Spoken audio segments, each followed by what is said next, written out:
புதுச்சேரியில் கடந்த மார்ச் மாதம் பாலியல் துன்புறுத்தலுக்கு ஆளாக்கப்பட்டு சிறுமி படுகொலை செய்யப்பட்ட வழக்கின் கொலையாளி தற்கொலை செய்து கொண்டதாக தகவல் வெளியாகியுள்ளது. விவரங்களை நம்முடைய செய்தியாளர் சண்முகசுந்தரம் வழங்கிட கேட்கலாம். சண்முகசுந்தரம், வணக்கம். இந்த தற்கொலை சம்பவம் தொடர்பான விரிவான விவரங்களை பகிரலாம். புதுச்சேரி முத்தியால்பேட்டையில் சிறுமி பாலியல் கொலை செய்யப்பட்ட வழக்கில் கொலையாளி தற்போது சிறையில் தூக்கிட்டு தற்கொலை செய்து கொண்டுள்ளார். புதுச்சேரியில் கடந்த மார்ச் மாதம் முத்தியால்பேட்டை பகுதியை சேர்ந்த ஒரு சிறுமி காணாமல் போன நிலையில் 5 நாட்களுக்கு பிறகு அந்த சிறுமியின் உடல் கண்டுபிடிக்கப்பட்ட நிலையில் அதே பகுதியை சேர்ந்த முதியவர் விவேகானந்தன் மற்றும் வாலிபர் கருணாஸ் ஆகியோர் அவரை பாலியல் தொந்தரவு செய்து கொலை செய்யப்பட்ட சம்பவம் பெரும் பரபரப்பை ஏற்பட்ட நிலையில் அவர்கள் இருவரையும் கைது செய்து சிறையில் அடைக்கப்பட்ட நிலையில் தற்போது விவேகானந்தன் என்ற அந்த முதியவர் தூக்கிட்டு தற்கொலை செய்து கொண்டுள்ளார்.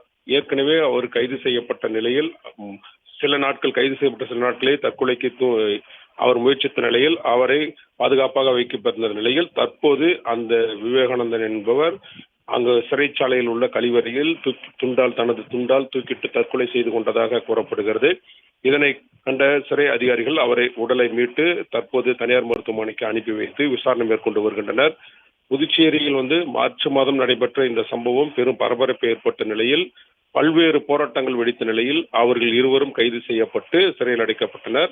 சிறையில் அடைக்கப்பட்ட நிலையிலே அவர்கள் குற்றப்பத்திரிகை தாக்கல் செய்யப்பட்ட ஒரு டைம் மட்டுமே அவர்கள் நீதிமன்றத்துக்கு அழைத்து வந்த நிலையில் 17ஆம் தேதி அவர்கள் மீண்டும் நீதிமன்றத்துக்கு அழைத்து வர வேண்டிய சூழல் இருந்த சூழலில் தற்போது அந்த விவேகானந்தன் தற்கொலை செய்து கொண்டுள்ளார். சிறைச்சாலைக்குள்ளேயே தற்கொலை செய்து கொண்ட சம்பவம் தற்போது பரபரப்பை ஏற்படுத்தி வருகிறது.